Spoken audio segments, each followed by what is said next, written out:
George here with the New Fury. I'm here with John from Sevendust. How's it going? What's going on, man? Going good. Going good. So how's the tour been so far? So far, so good.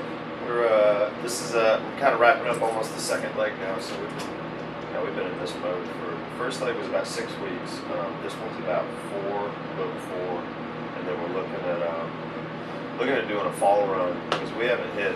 It's weird. We're from Atlanta, and we didn't do an Atlanta show. And I'm from Orlando. We didn't do an Orlando show.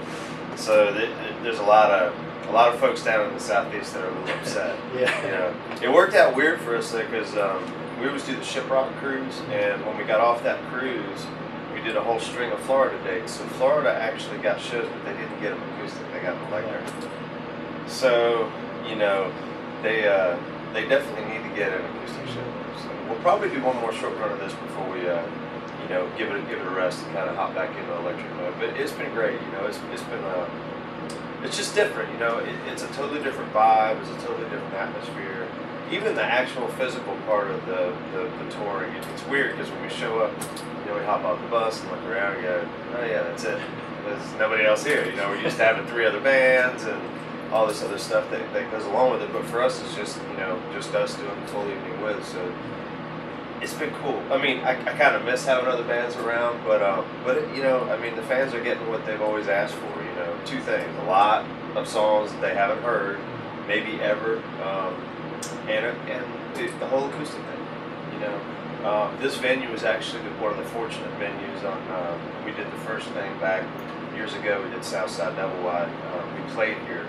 So Nashville and Athens got lucky. Atlanta didn't get a show then either, So it's like, how can you be from Atlanta and not play Atlanta? So, but it's just a totally different vibe.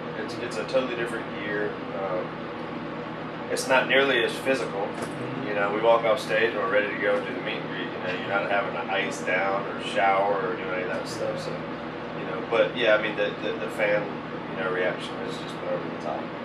We kind of looked at it as more of a novelty thing, and our fans literally turned it into a little mini album cycle.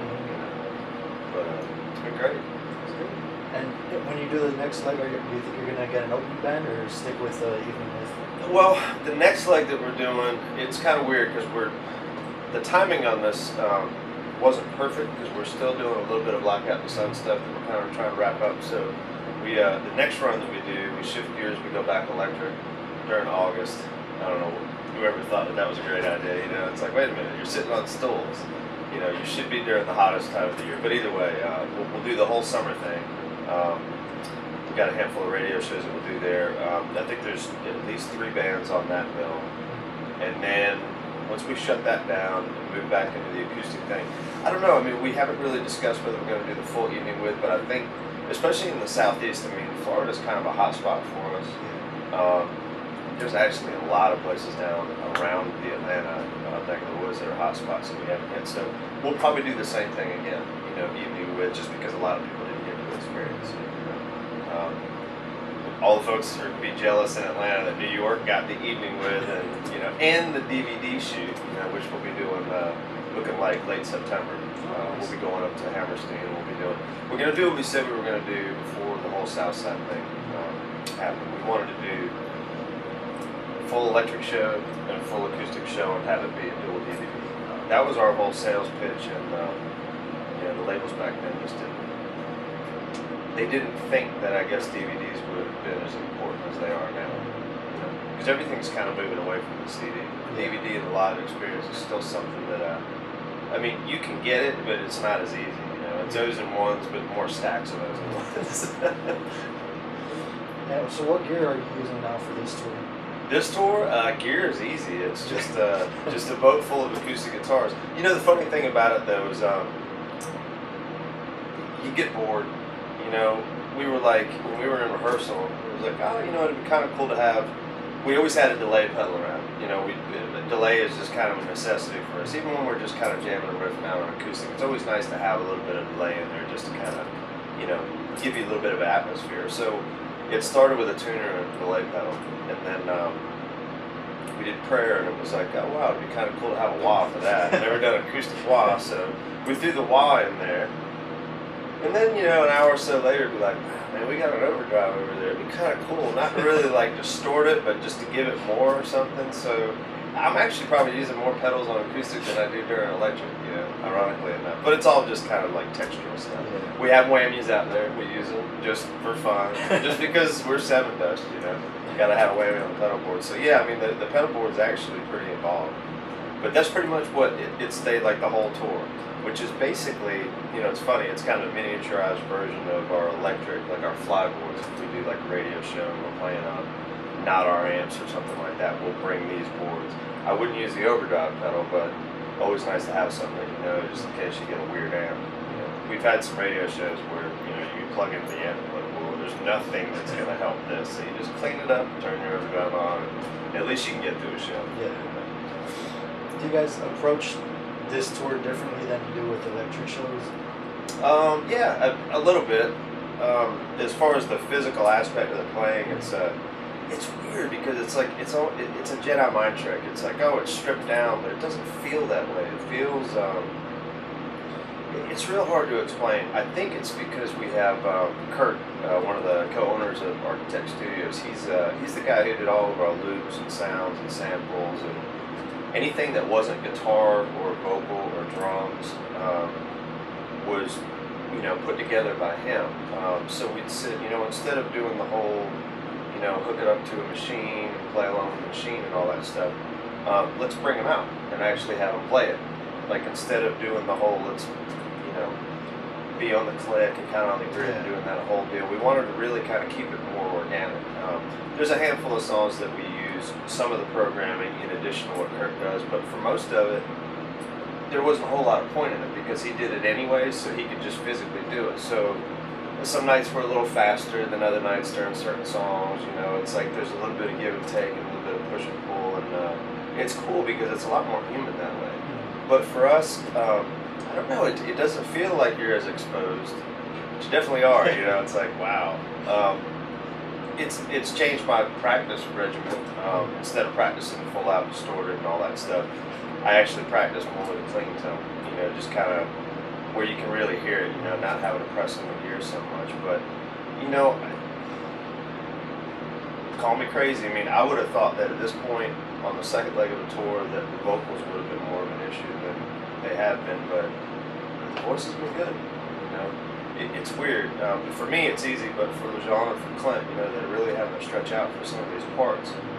I think just not having to compete with electric guitars helps. I don't know if it's a mental thing or if it's actually a mental and a physical thing, but everybody's feeling good. All the voices are good. So I'm like, all right, because we've never done 2 sets. Some of these runs we've done have been like, 4 nights, 5 nights in a row, travel day, another 4 in a row.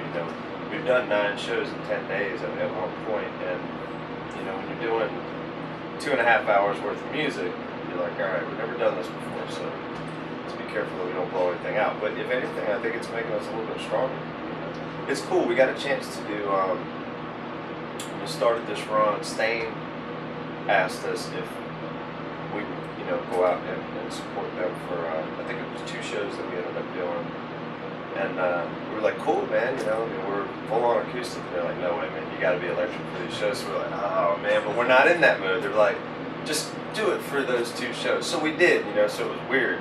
But we did a little mini acoustic set in the middle of it because I was like, hey, man, this is what we're really comfortable with, But it's cool to be able to shift back and forth, I mean, it's a different approach. It's a little bit of a different mentality. I know it's different for LeJean. I mean, it can't. There's no way around it. It's real different for me because I'm stuck in a stool all night and I'm not moving around. So, it's different for each of us for different reasons. Morgan, his drum set actually got bigger because now he's got the congas and the bongos and all the chimes and the percussion and all that stuff. So, we actually stripped down. LeJean kind of found another gear, and then Morgan found all kinds of extra stuff. And we got an extra guy. So. Yeah, I mean, it's a totally different thing for us, which is it's cool. Is there a song that you're tired of playing with all these tours? It's that one song. It's a love-hate thing. It just goes back so far. Yeah. Black literally is like 21, probably almost 22 years old at this point, and it's so cool to have a song that just. our fans get pissed if we don't play it. That's one of them, you know. They kind of give us a pass on the face-to-face thing because they realized face-to-face wasn't really part of the acoustic vibe.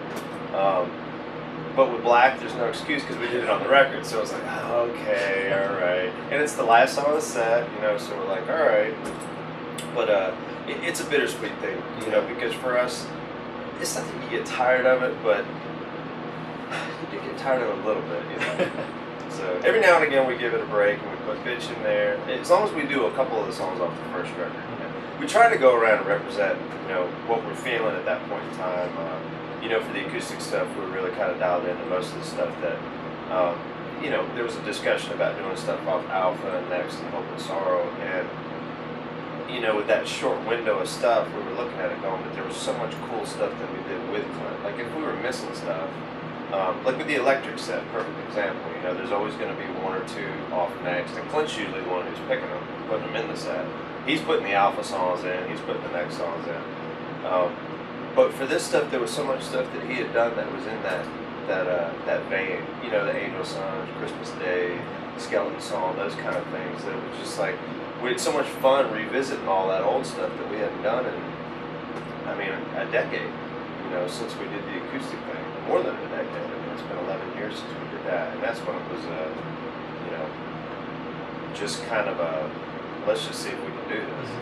You know, we'd never rehearsed it or anything. We just kind of showed up, put some lamps out there, and went, okay, cool. We're just gonna play this on an acoustic guitar instead of electric. You know, so this time around it was more of a, you know, let's make it a show.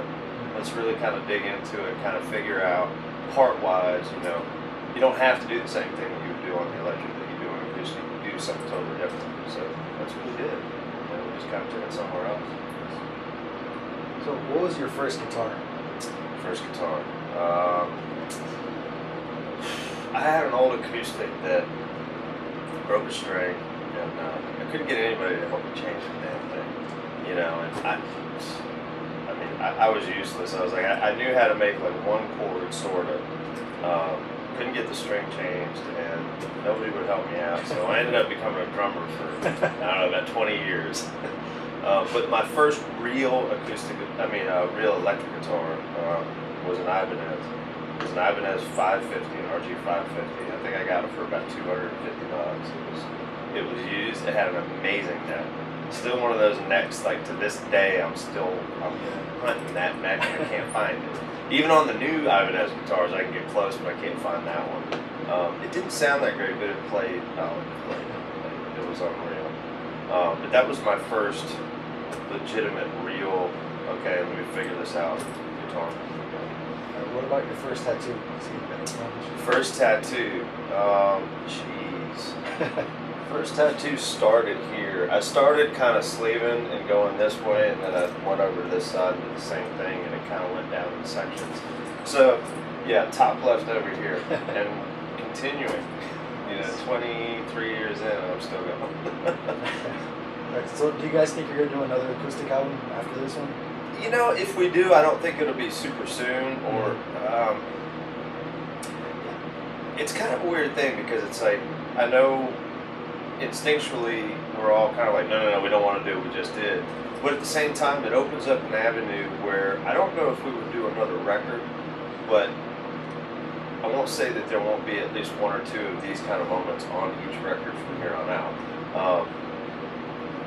The DVD is going to give us some legs on the whole acoustic thing that go way beyond this, because I don't think the DVD is probably going to be ready until, if I had to guess, realistically like February-ish of next year. Late September shoot, we'll do all the interview stuff. They got to get all the, basically what they want to do with this DVD is they want to tell the story of Sevendust, but we're not allowed to tell it.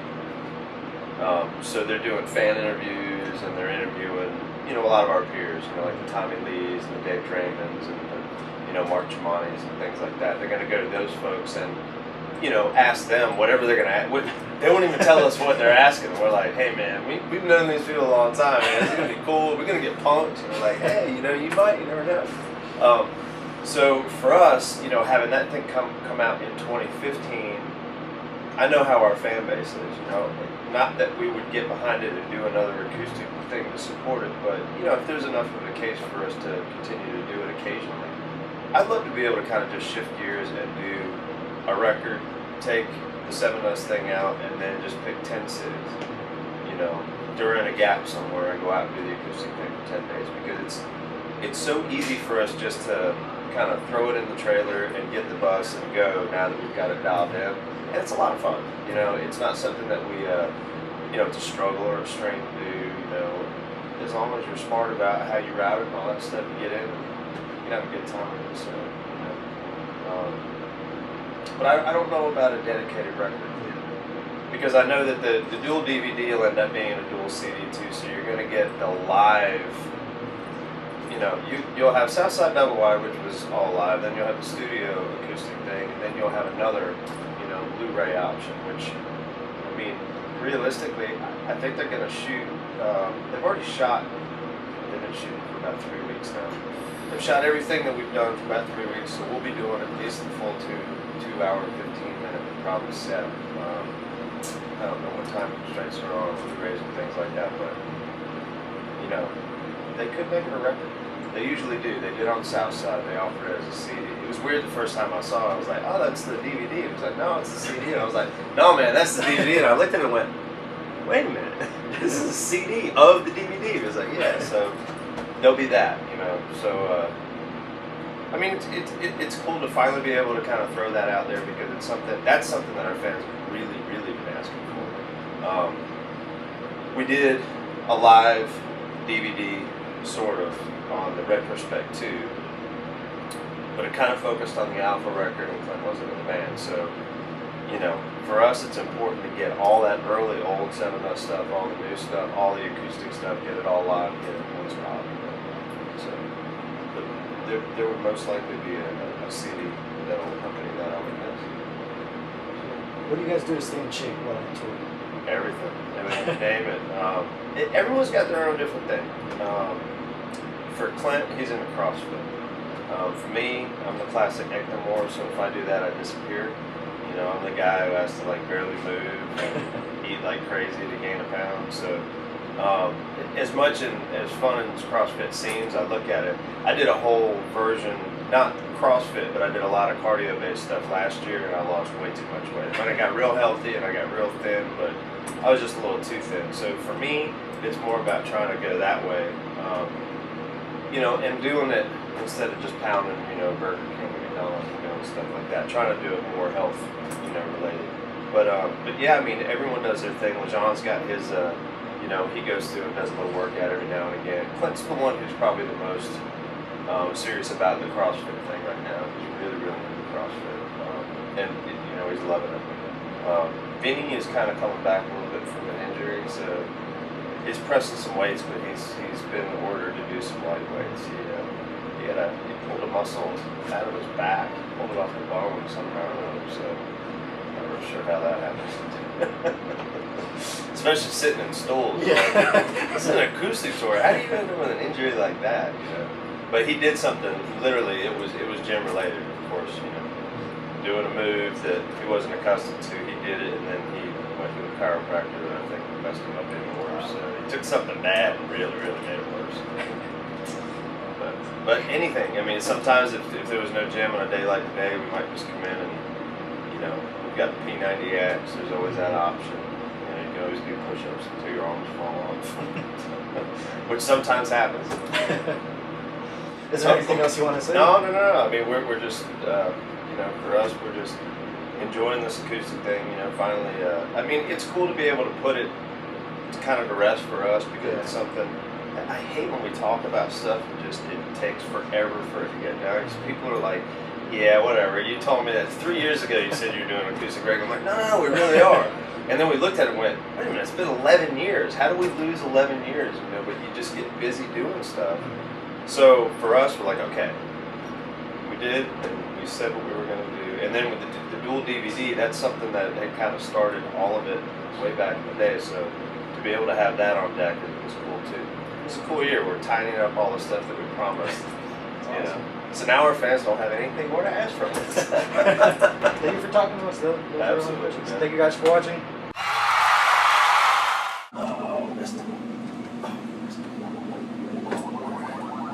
Real hard to see these guys. going down there? Oh, this is a nightmare. Oh!